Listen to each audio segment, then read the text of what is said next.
Testing. Okay, so good afternoon. My name is Eric Lai. I'm from the Chinese University of Hong Kong, Institute of Health Equity. So today, I wish to talk about an ongoing project, a work in progress, about mapping heat vulnerability and extreme heat risk at a neighbourhood scale, a case study in Hong Kong. So the IPCC report AR6 has concluded that the over the last 4 decades there has been successively warmer than any decades that preceded them since 1850, and such impact could be felt globally. So, against the backdrop of global climate change, extreme hot weather is expected to happen more frequently and more intensely and last longer. So this slide shows the local situation in Hong Kong. We can see that the number of very hot days, which is defined as the maximum air temperature higher than or equal to 33 degrees Celsius. The number of days is increasing rapidly since the early 2000s. So the exposure to high ambient temperatures has been shown to be linked to many adverse health outcomes, increased mortality and increased morbidity. Studies also consistently show that older adults aged 65 and over and people with chronic diseases are more vulnerable to adverse health outcomes, particularly cardiovascular deaths. So whether an individual can adapt to the impact of extreme hot weather is actually a function of whether the individual could get access to the social and community resources.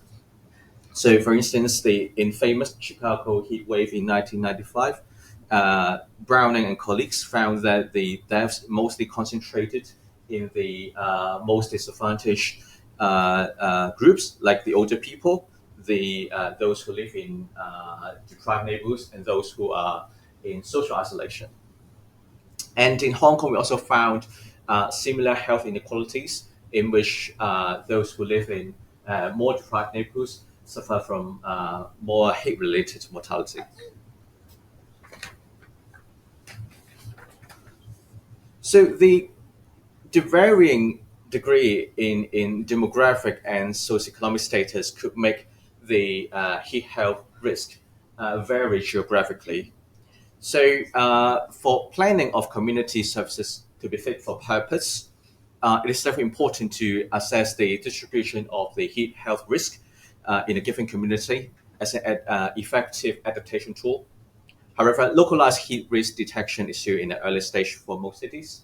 And in recent studies on heat risk assessment has mainly been carried out in low to medium density cities in Europe and North America in temperate climates.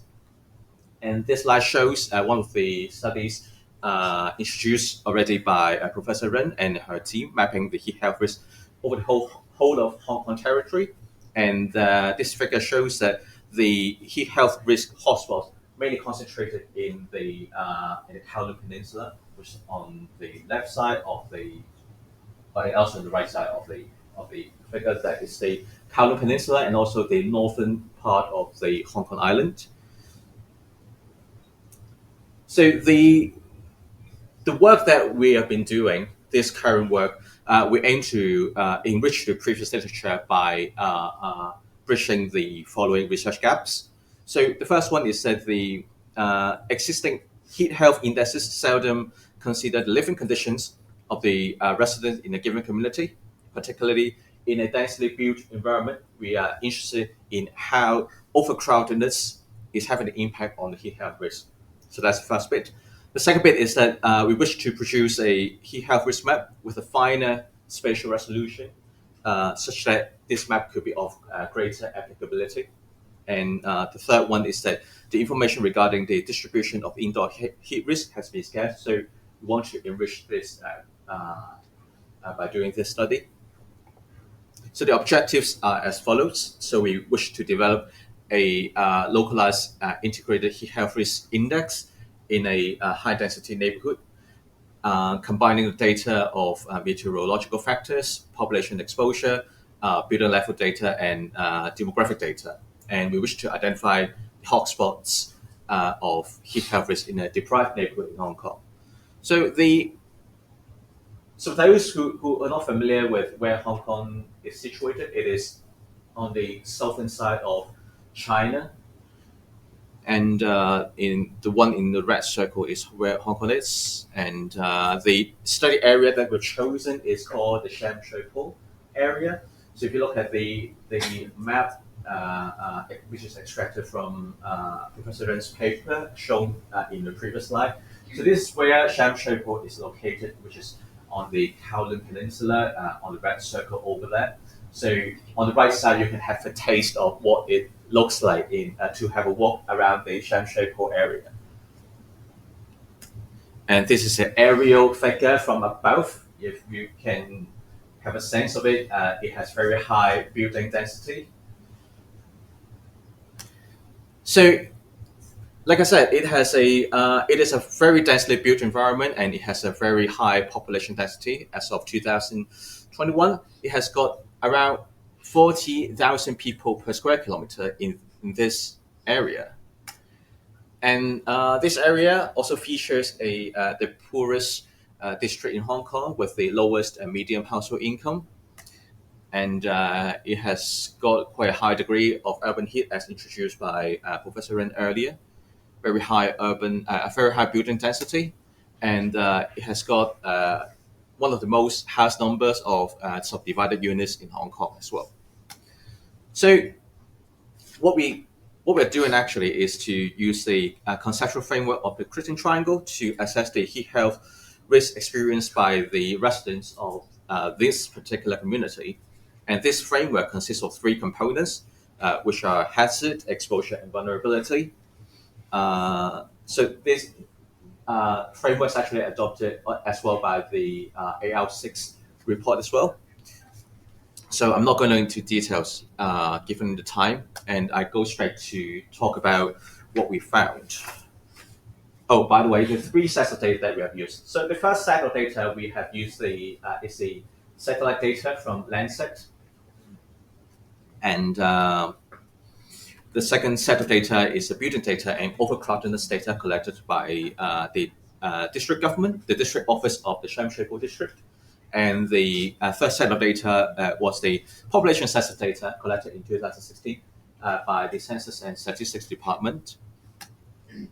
So the heat hazard, how do we measure this? It's actually the degree of heat that is experienced by the residents living in the Sham Shui Po district. So we use complete surface temperature to approximate the indoor temperature experienced by the residents in the building. So the complete surface temperature is actually a metric of temperature derived from building emissivity and building facade based on the validation from the energy balance models. And then after obtaining this data, we normalize the complete surface temperature over this community to a score from 0 to 1. So as an illustration here, we picked 2 days, one daytime and one nighttime data for illustration. And this is how it looks like. So the complete surface temperature for each building was categorized into quintiles. So after normalizing the CST, it looks like, as in the slides, we can see that especially for nighttime, the extreme heat is more concentrated at the core area, the core area here, around here, which is where the building are most densely built around this core urban area. For heat exposure, we use the 3 indicators follows. First is overcrowdedness of the household in the 1,277 buildings in this area, and we use population density of each small street block, and we use average household size of each street block. Like what we did, we normalized the score from 0 to 1. This is what it looks like. So the figure shows the distribution of heat exposure, and we can see that the exposure is the highest as the core city area, indicating that this area has the highest population density.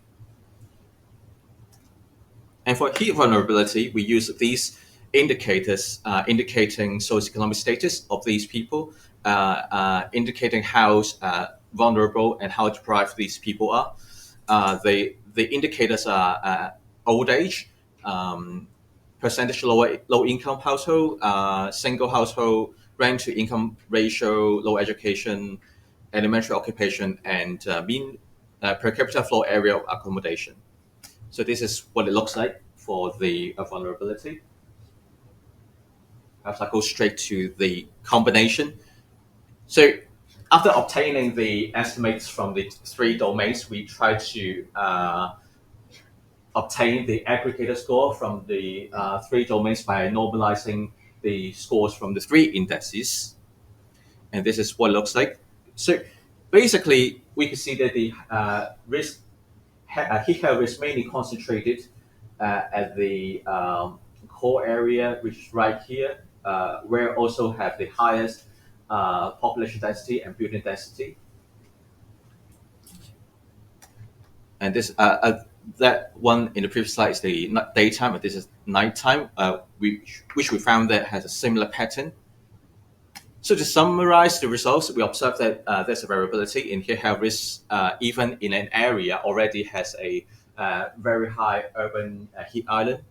And we also identify some high risk spots by this map, and daytime, nighttime data looks quite similar. And the presence of any one of these elements actually is not equivalent to increased risk, but the intersectionality of the three dimensions constitute a very high risk group for those who live in this community. So, like I said at the beginning, this is a piece of work in progress. So we have plenty of work to do as a next step. So first of all, we need to update the data that I presented, because that data was from a population census in 2016. I need to update it to 2021 because the defined area data is not available. It's only available by the end of 2023. So we need to do that in due course. And we also plan to do the field measurement by conducting interviews with the local residents, as well as indoor measurement to validate whether we are measuring approximating the indoor temperature correctly by taking the indoor measurement in some samples of households. So yeah, thank you. Thank you.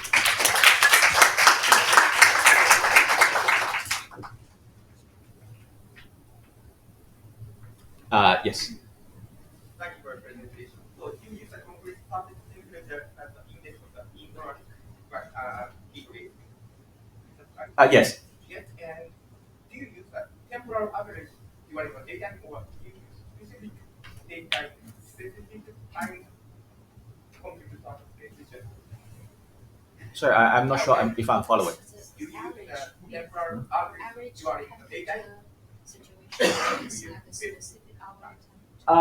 It's actually we are measuring specific hours of that particular scenario. For example, if you look at the daytime measure, it's actually we are modeling at around 10 to 12 o'clock of that particular temperature scenario, because that in calculating the complete surface temperature, we are using a simulation model, like during in a particular solar trajectory, particular air temperature, we obtain this complete surface temperature. So you need intend to announce the key risk hourly basis. Oh yeah, sure. I will do that. Yeah, thank you for the suggestion. Maybe yeah, you. We would just take one more question because we're sort of running out of the time. So Yeah. just one question. Thank you for the inspiration talk. Yeah. I'm wondering for here, because I think you use Landsat 8 and also different model to simulate the indoor temperature, right? Yeah. But just like so here, is referencing from the rooftop temperature, or just how can you imagine or how can you model the indoor one? And also for the indoor temperature, have you considered the ventilation or the size of the housing or even air conditioning, etc.? We can only like I said at the beginning, we can only model from the outside, like to see how is it like to feel inside. So we are not, well, of course we cannot be definitely sure what how is it the thermal environment indoor. So that's why the future one of the future for is to conduct indoor validation of this complete surface temperature to see if our estimate match the real field measurement observation. And also for the lower level or higher level, just like the floors in the building, the temperature. Oh yeah, definitely, definitely. So we will consider that in the validation as well. Thank you. Thank you for the presentation. So we would move to the next presentation. Dr.